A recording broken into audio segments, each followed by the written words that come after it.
So, violence and conflict, something about the context. Well, Shakespeare was no stranger to violence and conflict. London, where he was living when he wrote the play, had grown at an alarming rate in the past decades, and the streets were bustling, loud, aggressive places to be.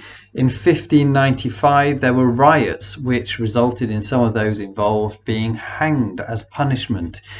Even in what we would expect to be a more civilized environment, the theatre, audiences were rowdy and would happily jeer and shout at the stage.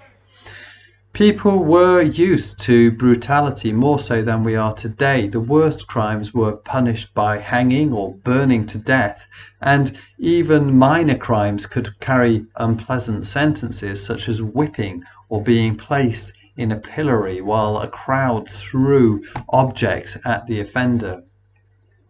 Brawling in the streets was a common occurrence, and murders were often committed during the course of these brawls. At home, many people died from diseases and poverty, and it wasn't unusual for children to die before they reached the age of 10. Part of this violence stems from the fact that society was patriarchal. Men were expected to defend their wives and families and to exhibit traditional masculine qualities of violence and aggression.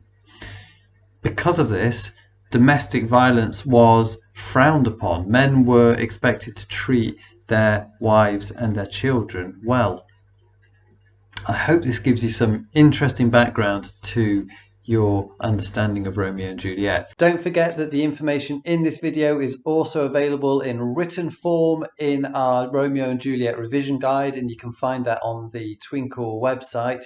You can also find a whole load more revision videos on our YouTube channel. Please check those out if this one is useful to you.